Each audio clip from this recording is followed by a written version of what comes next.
I'll give a task out to do something. And I'm like, if you do this yourself, I'm going to fire you.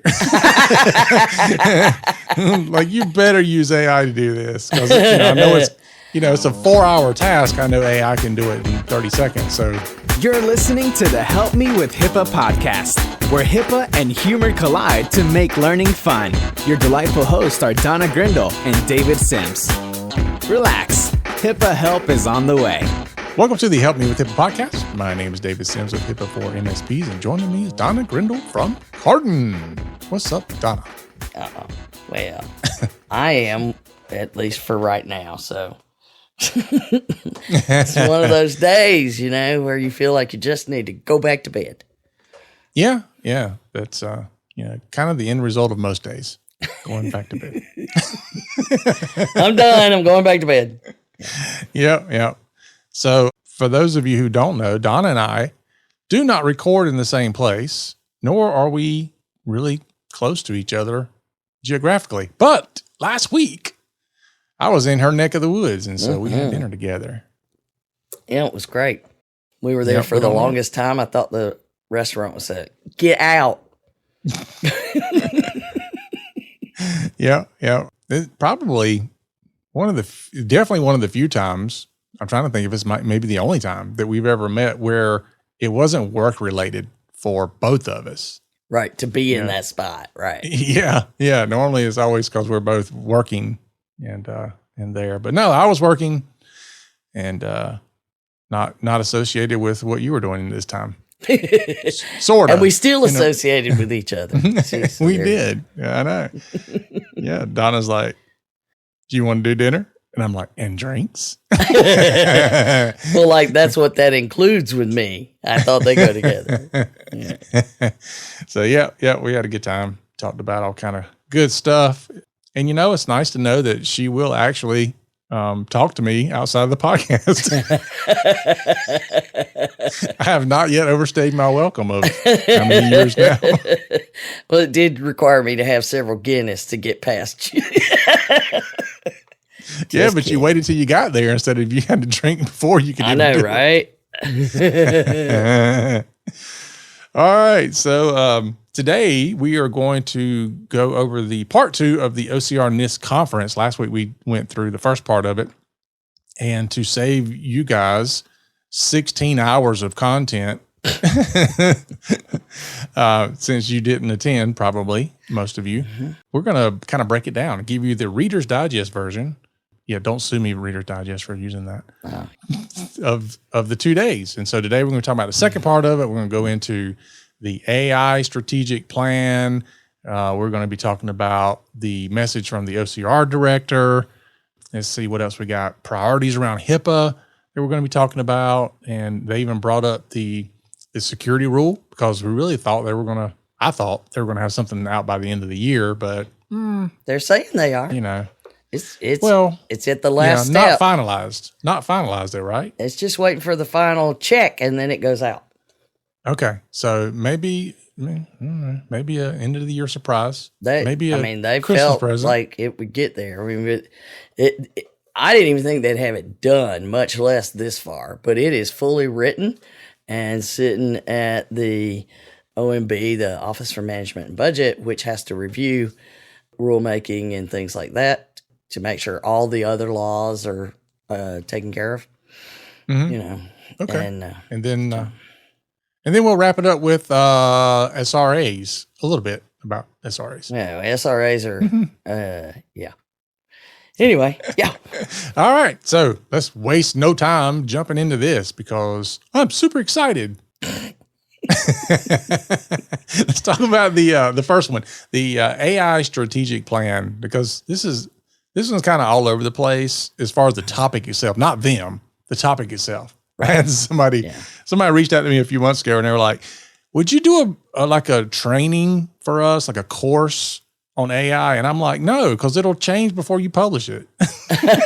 It's like my webinar. That's why that webinar I did earlier this year on AI was simply to get you to know where to go look to stay up to date.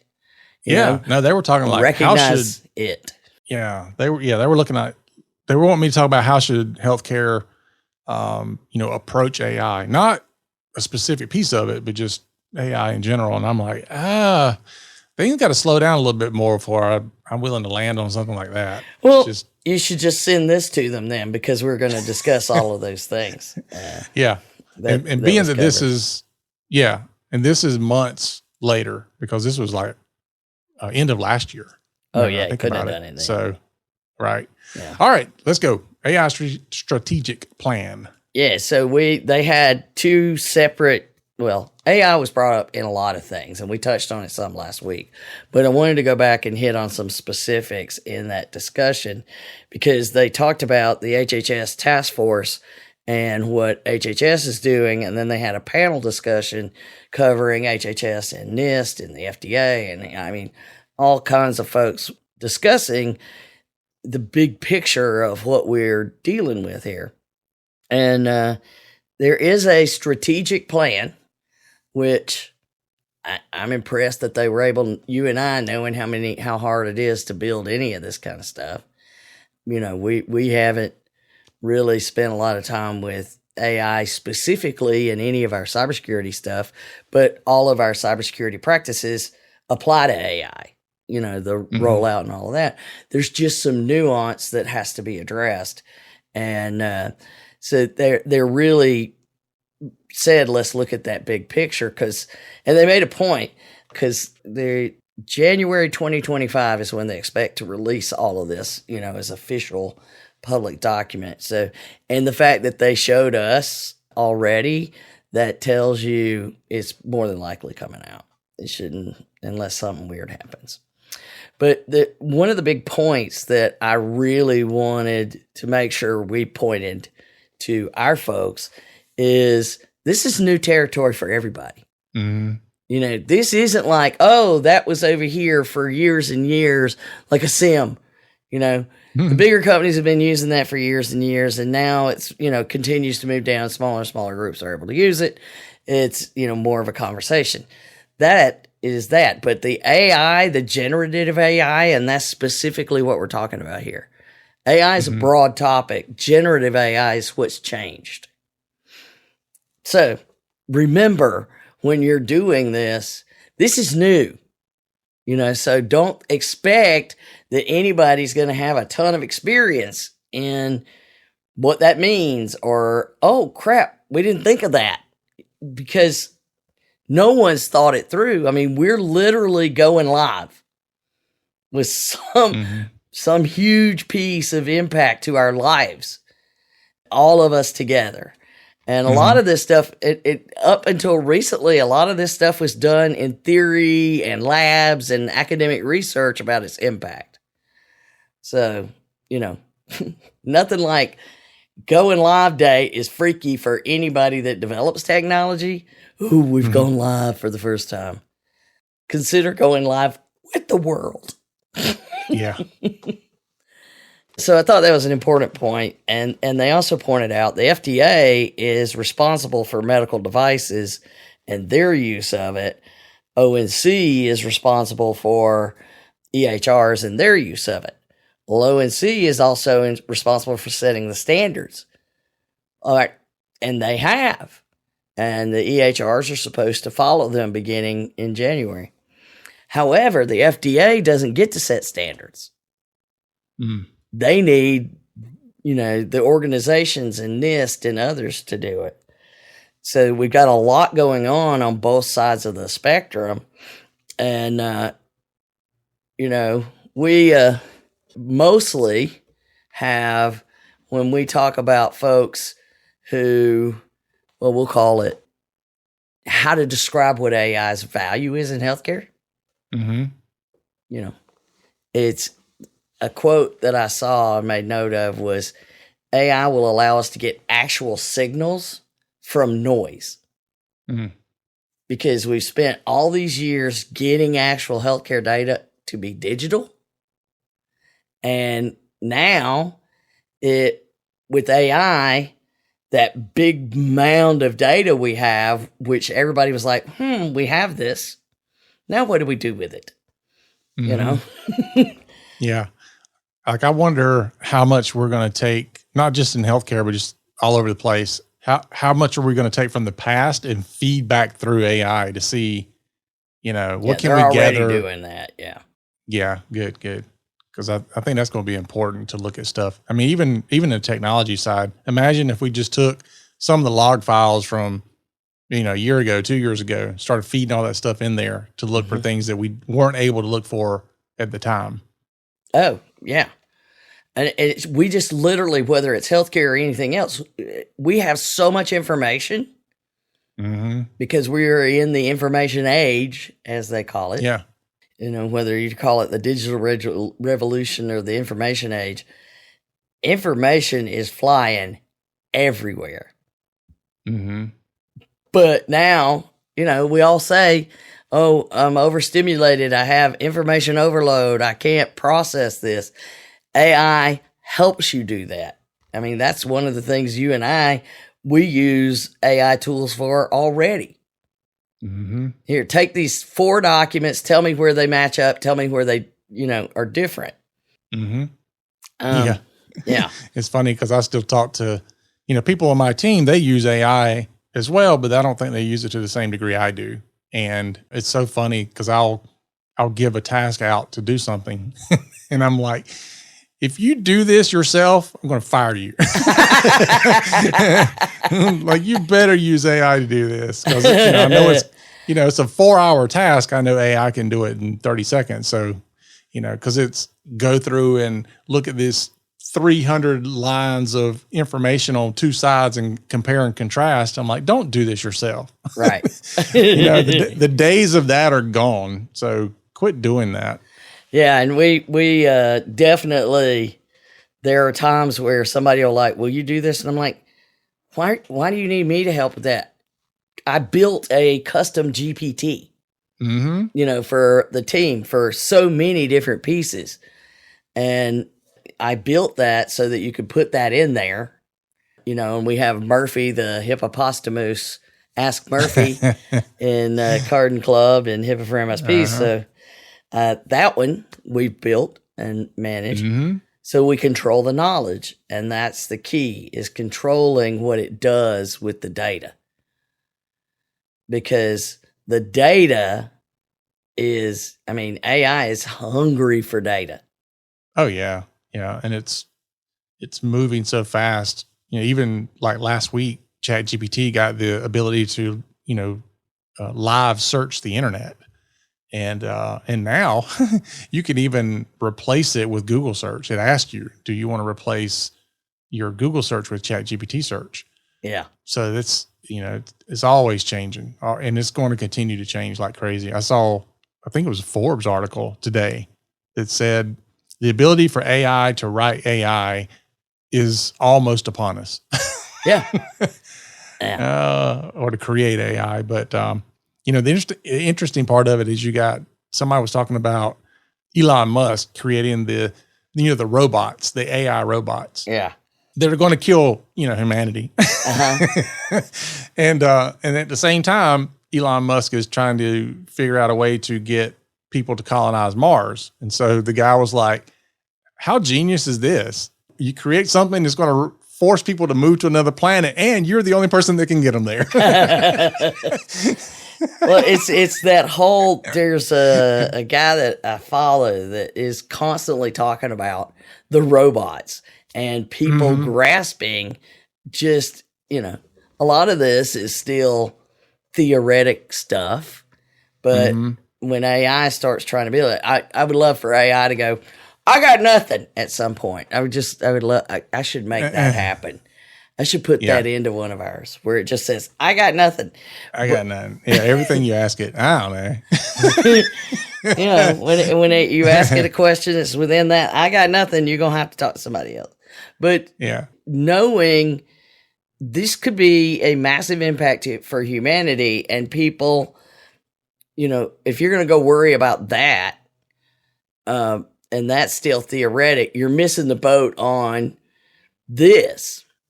And knowing what we can do in healthcare we already have the robots, right? The robot surgeries and all that kind of stuff. But thankfully, we're still controlling those robots.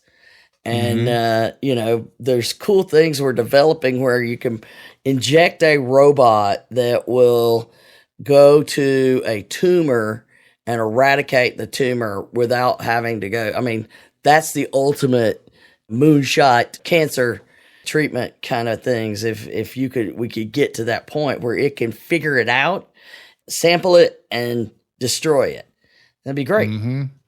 But we've got to figure out how to manage all these things so that is done ethically, so we don't kill the human race. All mankind, boom.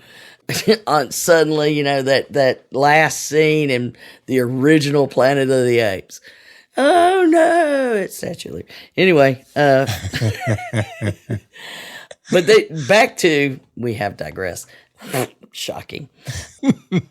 But this was an interesting point, is the FDA said that they were talking about the difference in managing what the devices do with AI and managing what the information systems do with AI.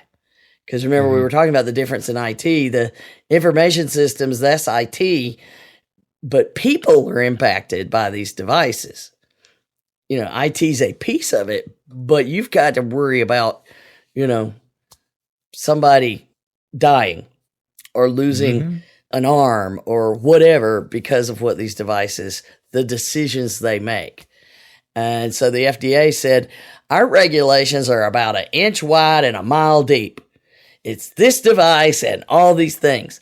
That's it. Very narrow, very, straight down, drill the hole. That's our little area there. We're going to go straight to that device, to the person, make that connection. The ONC is the group that's managing AI in the information systems in the EHRs and health IT. Theirs is 1 mile wide, but only 1 inch deep. It covers everything, but it can't cover everything in AI. So you've got to deal with both and make sure that you have metrics that are evaluating and goals and objectives, because you don't want to just, loosey-goosey start implementing this stuff.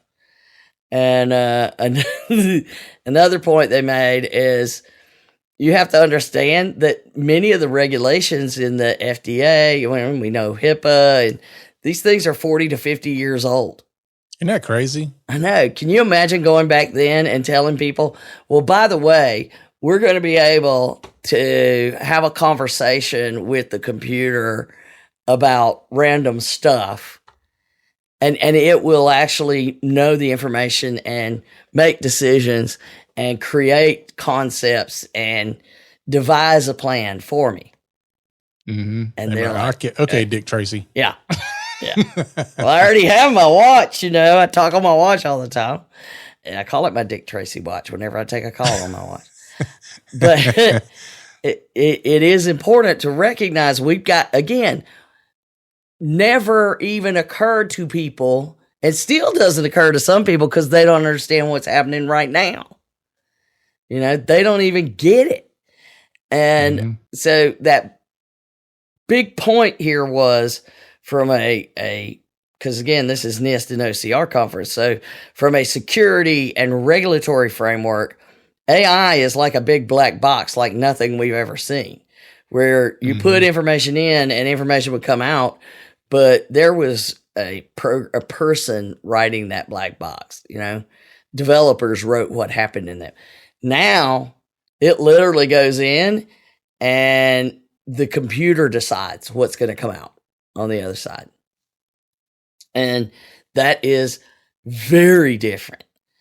And the point was, you're still responsible for making sure that the information that was used and the tools that were used inside that black box isn't discriminatory in its use and its data. And you've got all this crazy stuff where you've got piles of data, and they pointed out, guess what? All the data that you got through TPO, treatment, payment, healthcare operations, all that data falls under HIPAA. And you have to get certain authorizations for AI to use that for certain things. But then you got all the AI tools that live outside of HIPAA and things like research data. Well, research data doesn't fall under HIPAA. Mm-hmm. Then you got Apple Health or whatever else is getting fed in. These devices that are reading, and those are getting fed in. They may or may not fall under HIPAA. So we've got to worry about all of that. Mm-hmm. And so that's why they have this task force, and they have to have a strategy. And this is one of those things where with AI, we recommend you have a full committee that represents your entire company, all of the different departments, even if you're bringing in contractors that do stuff for you to help you make these decisions. Because here's what they pointed out they have to worry about. So we have to worry about research and discovery, medical product safety, efficacy, and performance, actual delivery of the care, the human services like caring, for the people and making sure we're keeping them in mind, and then overall public health impact with AI.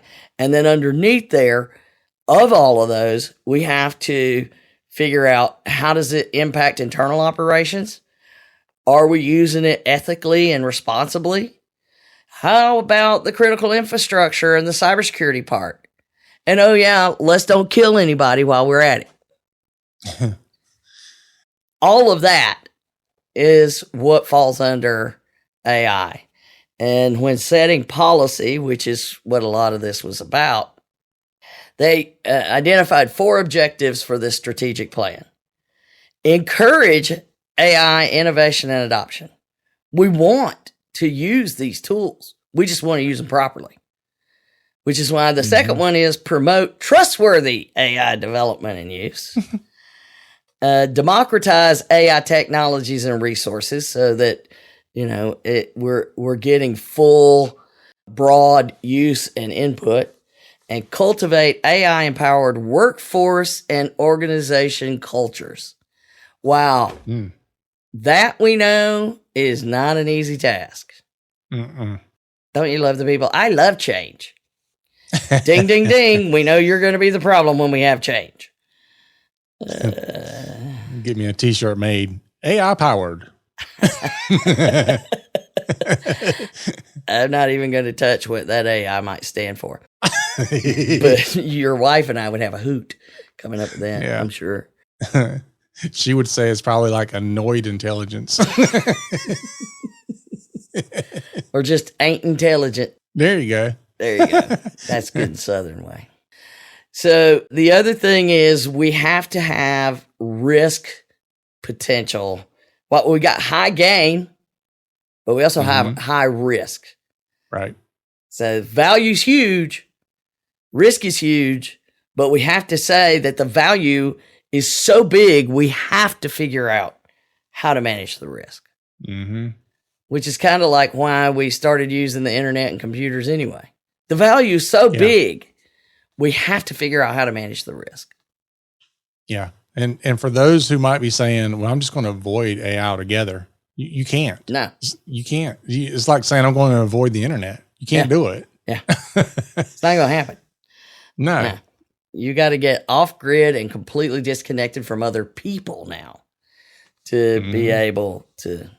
But there is the FAVES principles, FAVES, FAVES. I think NIST came out with this. What? It's my faves. Yeah, these are my faves. That we have to evaluate as how we look at AI in deciding whether or not it's going to be implemented or how we need to manage the risks.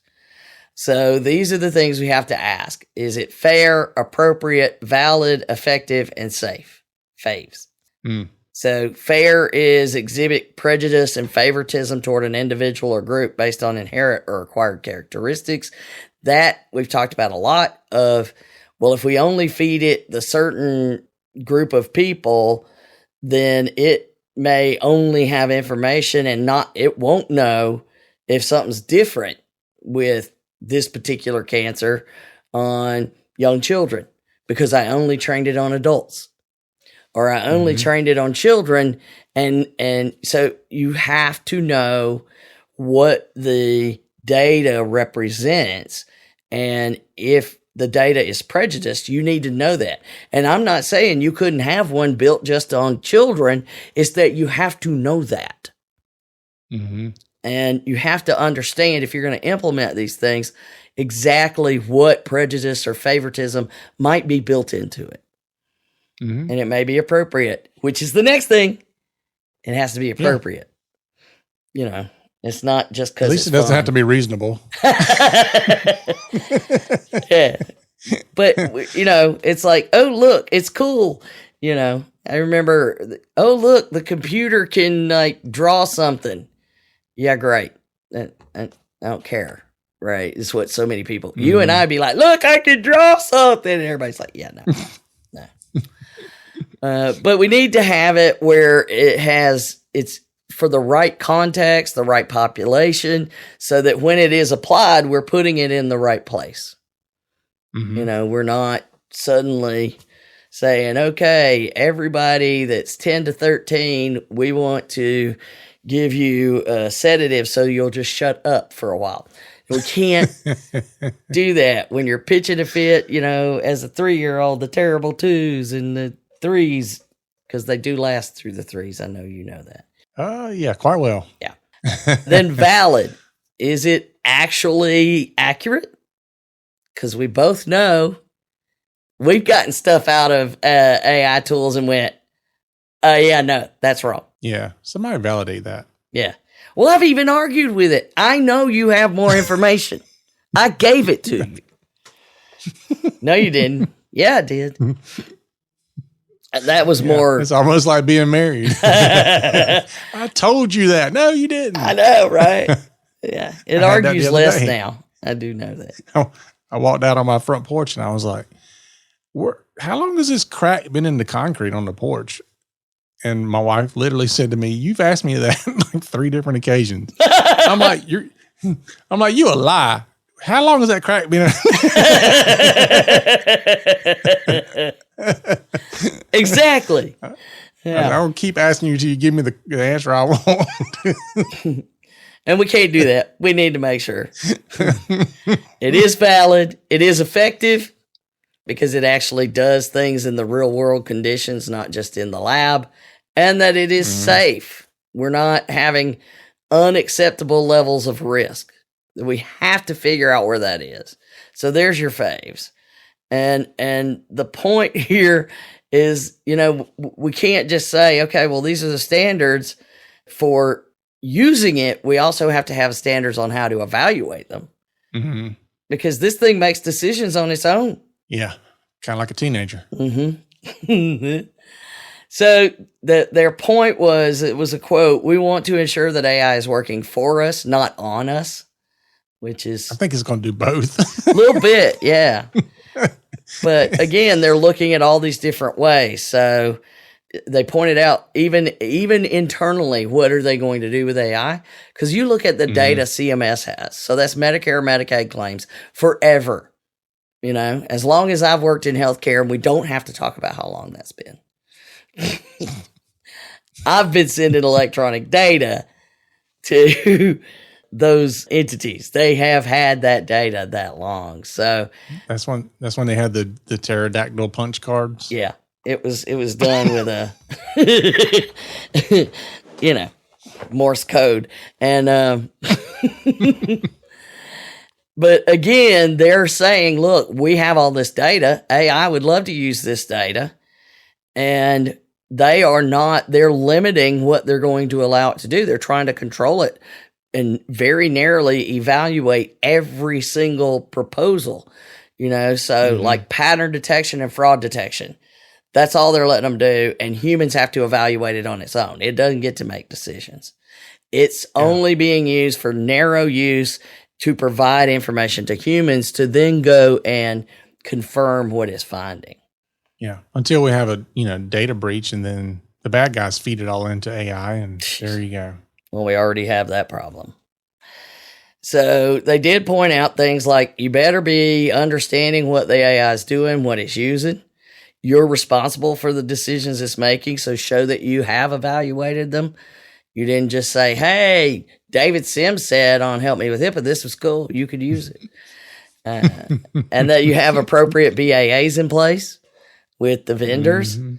And, they made a serious discussion repeatedly. It would come up about the statements made by AI vendors of speed to market has priority over security and privacy concerns. And they've literally had sessions. Nick Easter said he sat in on just a general AI session, not a healthcare one, where they said our customers will let us know if regulatory requirements are needed to be addressed on the back end. So don't go into it thinking the vendors are handling this. They're not. Mm-mm. But they did say there was another, just to finish on the AI, a point they made of we haven't even considered, like they had all these discussions and we're going down all these different little rabbit holes and all those strategic areas and all of this. And then they get to the end, they say, we really haven't even talked about this. The AI empowered patient may be the most transformative thing that will happen because patients, we got the patient right of access. They're allowed to get their data and they can put their data, their medical records into AI and say, tell me, give me information about me. And in a lot of ways, they're going to get data quicker than the providers. And then they got their own apps. They throw data in with the medical records that the providers may not have. And they put all that together, throw it into a free ChatGPT account, and boom, you've got all kinds of information that the providers may not even have. Well, when you think about it now, doctors are always saying, don't look up your ailments. I know, right? Just don't do it. Because, every one of them's going to be, you're going to die tomorrow. Yeah. Self-diagnosing. Yeah. But that's what AI is going to be on steroids, right? You're going to self-diagnose using AI. Yeah, you're going to put in all this. But I love how ChatGPT will repeatedly say, no, I'm not going to do it. I'm not telling you that. I'm not doing it. Yeah. Go see a qualified professional. Yeah. Yeah. And then you go, you are a qualified professional. It's like, okay. Well, they spent years and years taking like IBM Watson, which is one of our big AI brains. Mm-hmm. They basically sent it to law school and medical school and gave it everything. So yes, AI is big. And if you're not paying attention now, you don't wait till next year. You have got to get started on figuring out where this applies. So there you have it. But now let's get on to the good stuff, the OCR discussions. Yeah. Yeah. So the OCR director had a message for us and it was good stuff as always. Yeah. Yeah. They made some points that that were sometimes harsh, as they should be. But she covered a lot of information, and then a big part of what her conversation was all about was what's happening in the sector, from the threats, attacks, the efforts to secure, which is what we talk about. I mean, it's really what we're about most of the time. Mm-hmm. And pointed out that the number of major breaches and exposed individuals in 2023 was a huge number. Yeah, 745 large breaches reported. That impacted 165,187 individuals. 807,187. Now, in comparison, they only had 2018 on the chart. We could go back further, but this is stark enough. In 2018, there were 369 reporting with 15,200 and something. 15 million. 15 million. Sorry. Thank you. Yeah. Anyway. So from 2018 to 2023, it went from 15 million to 165 million. Yeah, and there's Almost probably some duplicates in 166. there. But Yeah. 369 to 745. Mm. Now, the thing is, there were only 25 more cases, 2022 to 2023 year over year, but 3 times the individuals involved. So it's like 15 million or something, whatever it is, 55 million rather. But we already know Change Healthcare 2024. Mm-hmm. 2024 is going to say, hold my beer. Yeah. Yeah. It's the same principle I want in my business. I want to be able to service fewer clients but make more money. That's what the bad guys are doing. Yeah. And these numbers that's why they can't just go, well, everybody's trying, Oh, we can't make them use passwords. They're too busy. Yeah. Well, yeah, we don't have anything anybody wants. Yeah. We're too small. That's not how it works. But their point was that the majority of these numbers were coming from email compromising, hacking and IT incidents, which kind of includes email compromising, and ransomware attacks. Mm-hmm. Now, we saw, and I remember us talking in like late 2019 when they started exfiltrating data and doing the double ransom. Mm-hmm. And we talked last week in the threat briefing, they're seeing them where they don't even bother the encryption. They're like, well, we don't want to take the hassle of bringing down healthcare. We'll just take the data and hold it ransom, and we'll give it back to you because we're honest criminals. Mm-hmm. But it was a massive number. I mean, the increase in 2019 to 2023, they just looked at that. An 89% increase in hacking. 102% increase in ransom attacks. I mean, that's crazy numbers. So she was going through all of these things and really, did some deep dives into the numbers, but then hit on what are the HIPAA priorities for the Office for Civil Rights. And these are important to note. Yeah. Might want to get out a piece of paper. Or at least make a plan to go to the website and get the show notes. Yeah. Because it is right here. Prioritizing investigations that follow HIPAA complaint and breach trends. So if you have a hacking or a ransomware breach, or you're getting complaints like the HIPAA right of access, the patient right of access, which is how those come in, they're prioritizing those investigations. And then there was an emphasis on the slide where this was done in italics, which should tell you something.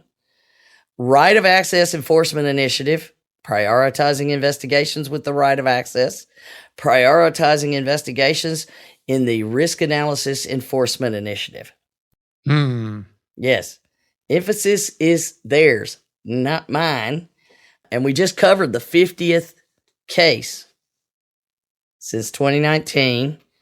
So they had the first one, September 2019? Yeah. They announced the first one, I think then. And then we had 2020, which we all know. Where are we at? 4 or 5 years now? Something like that. 50 cases. That's huge. Yeah. Mm-hmm. Especially when you look at they There you don't go. do but 10, 15 cases a year max. Yeah. But then they just announced their first one since last week when we recorded. And this week they have announced their first one that is a settlement based on the Risk Analysis Enforcement Initiative. Mm-hmm. So we'll cover that in an episode coming soon. Mm-hmm. The other priority, engaging with healthcare industry on cybersecurity. So increasing their presence regionally across the country, videos, guidance and newsletters, webinars, technical assistance, and then review and update the HIPAA security rule. Yay. Like we said, it is coming. Yeah. The bad thing is we still got people that's not following the one we have now. I know. And that is their problem. Yeah. So I don't see it being any easier. It's not like they're going to get rid of it despite some people are like, oh, it's an election year and depending on who gets elected, HIPAA's going to go away. Yeah, we go through that all the time. Every election. Sure. I hadn't heard this that much this time though. No. I have to say.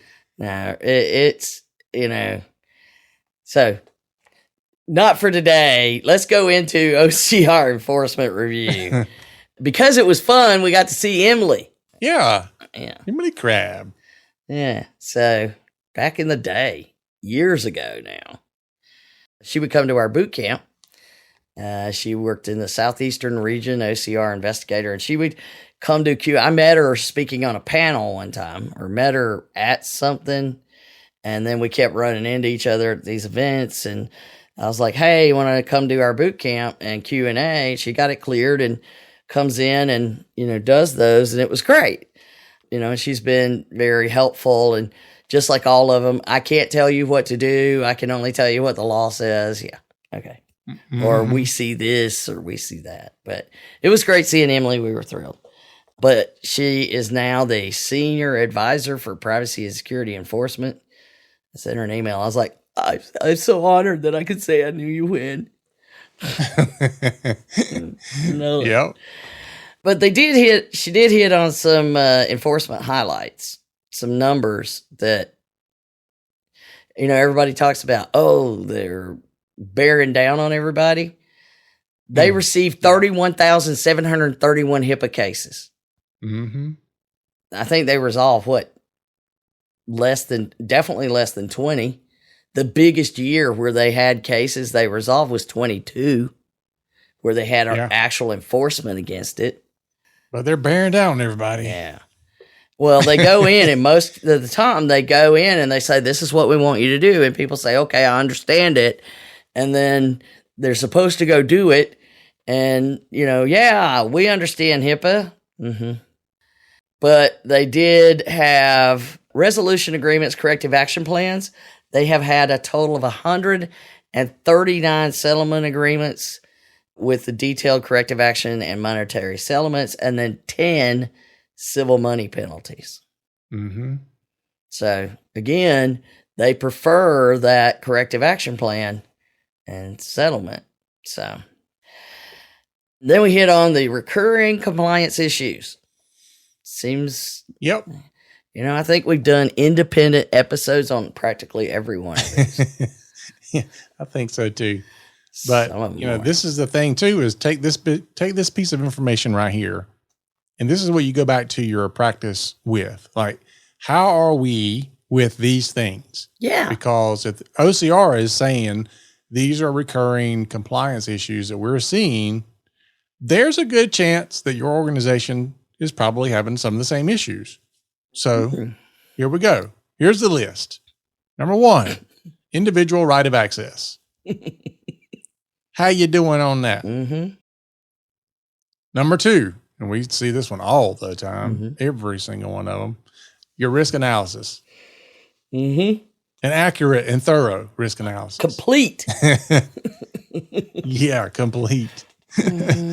Oh, man. So is that an issue? If you don't know, then it is. Mm-hmm. What about business associate agreements? Mm-hmm. Do you have them? Upstream, downstream, side stream, midstream. Do you have them? Access controls. Do you have problems with access controls? Compliance issues there. Mm-hmm. Does everybody have access to everything? That would be an issue. Yep. Audit controls. So, are you auditing? Are you looking at stuff? If you're not looking, trouble's a cooking. That's right. Some people have audit logs. They just don't have any audit controls.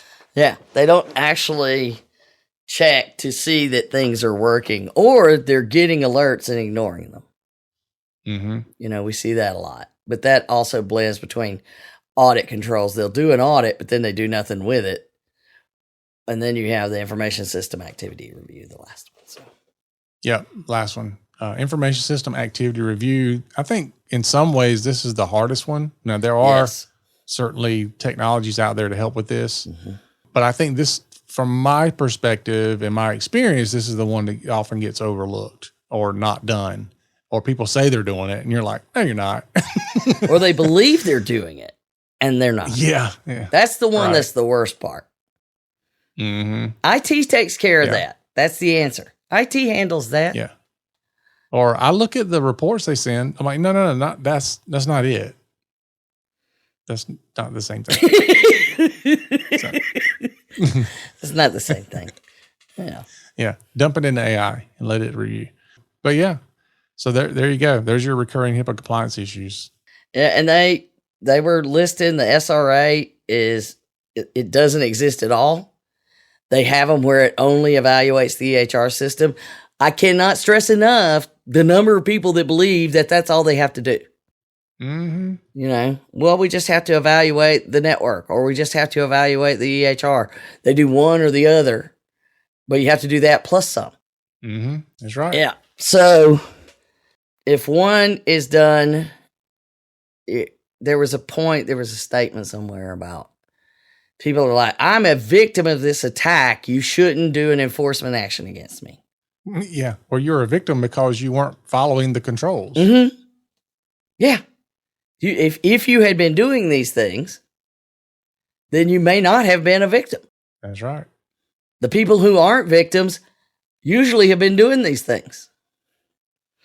So, you know, or the other one they get is the SRA's done and it is complete and it gives them a list of things that need to be repaired or dealt with, and they do nothing. Oh, and then they hit on, this statement. I don't know if you noticed this piece, but I was like, wow, hadn't looked at it this way. Failure to have a contingency plan. We've talked about many times about the importance of being able to patient care.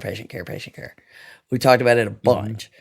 And the statement was, your failure to have a contingency plan isn't just a failure from a integrity, confidentiality, availability.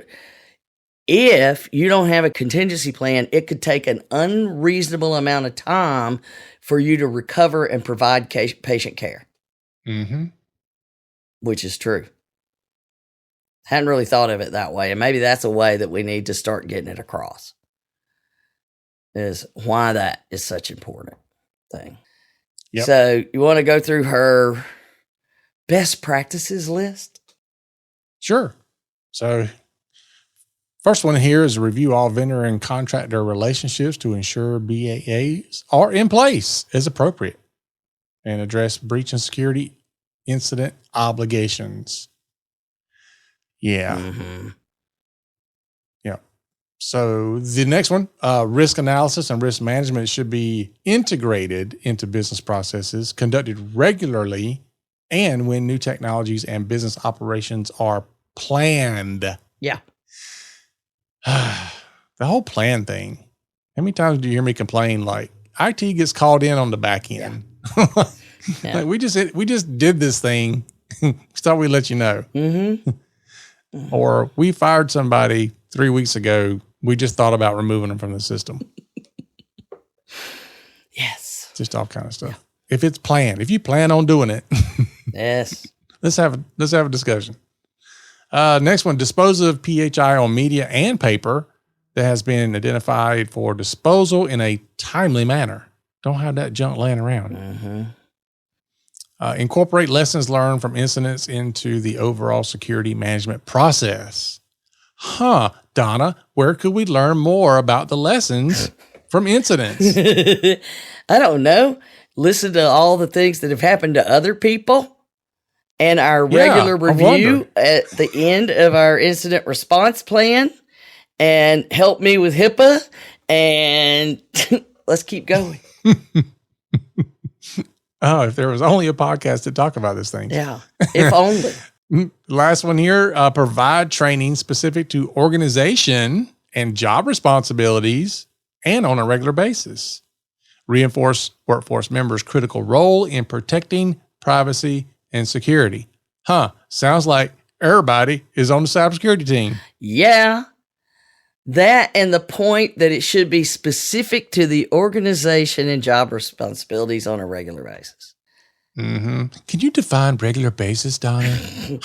Well, specific, it's like generic HIPAA training doesn't work. Mm-hmm. Yeah, because it's like, why should I care? Mm-hmm. Yeah. What's in it for me? Yeah. So anyhow, went back to the risk analysis initiative and pointed out the focus on compliance with the keys. It's the key. If you do this wrong, everything else you do in the security rule, pretty much everything else is not right. Mm-hmm. And the point was most OCR large breach investigations reveal a lack of compliant risk analysis, and it does drive better practices to protect the EPHI and better overall security, because you can't do security if you're not looking at this. You don't know what to secure, you can't secure it. Yeah. I love the folks that are like, here's our risk management plan. Great. Where's your risk analysis? Oh, we've not done one of those. What? Yeah. Okay.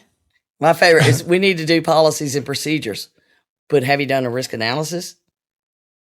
Well, yeah, IT does that. We need to do policy. I'm in a loop already. Okay. Yeah. So, but they pointed out they are doing things, giving them resources. That's one of the things. They have a risk analysis webinar that you can get to. It's out on YouTube, their YouTube channel. How to prepare, how do you assess, what does accurate and thorough mean, and then examples of what people did wrong. Yeah. The SRA tool, but they also made sure they pointed out, she pointed out the bottom paragraph that a lot of people, because they don't read the first page when you open the SRA tool, designed to assist small and medium-sized organizations, right? Mm-hmm. And then the last paragraph of that page says, not all areas of risk may be captured by the tool. Risk not identified and assessed via the tool must be documented elsewhere. Friction.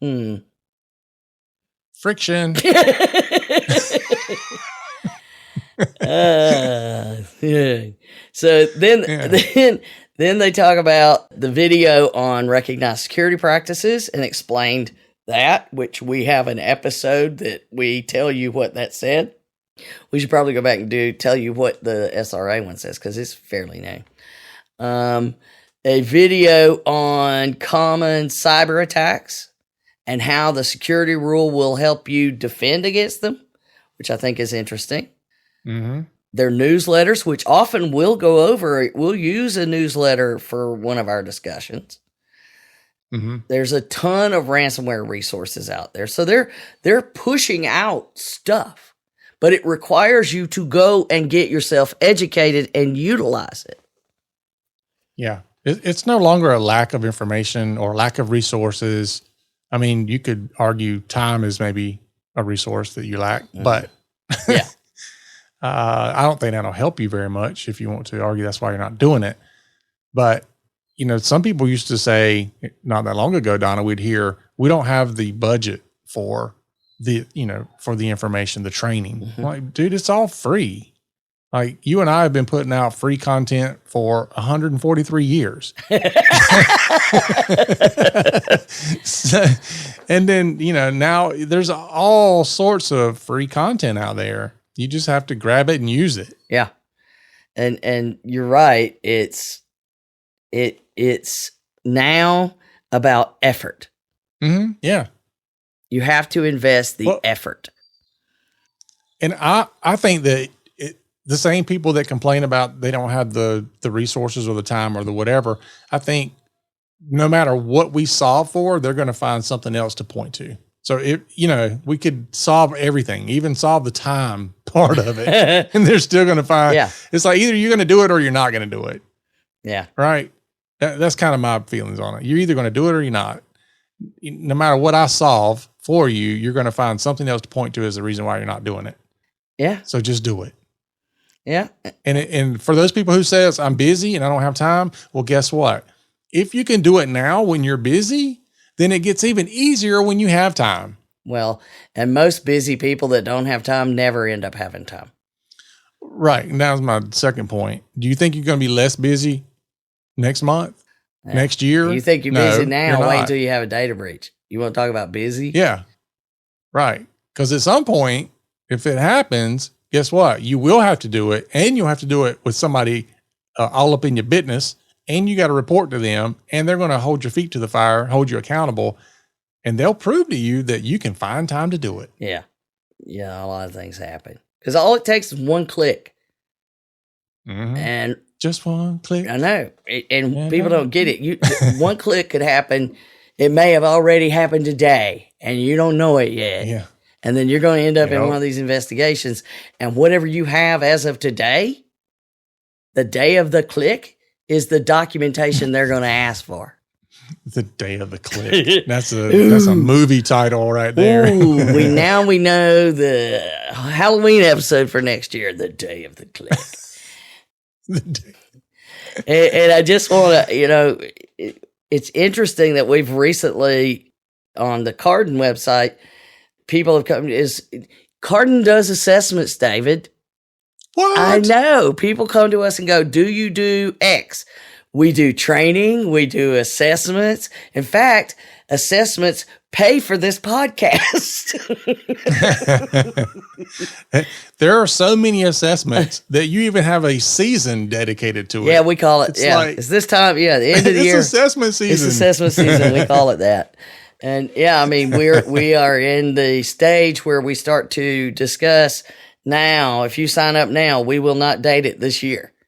We can't. We just won't be able to get it done.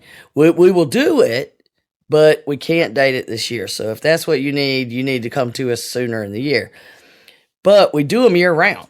It's just most people want it once they're used to doing it annually. Then for some reason they want to do it last quarter. But we do that. And what's interesting is we've got a lot of new clients. I mean, some of them for reasons that we wish we didn't get new clients. I'm glad to have them, but I'd like to have you before the incident. Before you're under investigation, before you've gotten a big, by the way, we're probably going to fine you $1 million. Yeah, that's what BC stands for, before compromise. But I haven't even had a chance to share this one with you, which is interesting. So we're doing our assessment where we ask for inventory of software, inventory of SaaS, inventory of hardware, infrastructure, medical device, the stuff you're supposed to get. Inventory. Right. And then we ask what controls you have in place. The stuff you're supposed to get. Mm-hmm. In one of those conversations, after it was over and our team was out of the discussion, the IT provider said, oh, by the way, I didn't lead with this is in the dental area. We're finally starting to get those. Say no more. The IT provider, and our client tells us, the IT provider said, those Cardin people just don't understand. This is not how it's done in dental. We don't do this.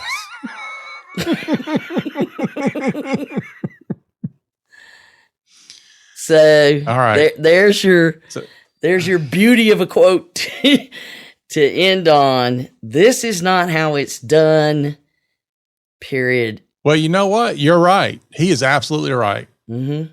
That is not how it's done in dental. That's the problem. Yeah. That doesn't make it right. And it was like, they just don't get it. I hope it's nobody that I know. Because my response to that is, please fire them quickly.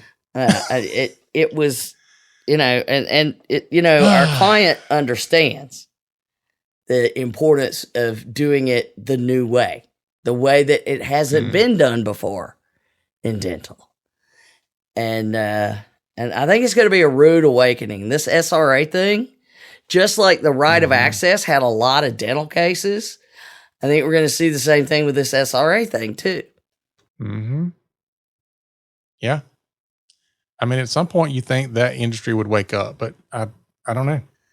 Don't know. Well, we're going to keep doing our part. And when you're ready to listen, we're still here. We've got close to... We're talking whether you listen or not. We're talking. We've got close to 500 episodes, and we don't know what we're going to do when we get to 500, but it's coming up soon. We're going to shut it down. Yeah. It's...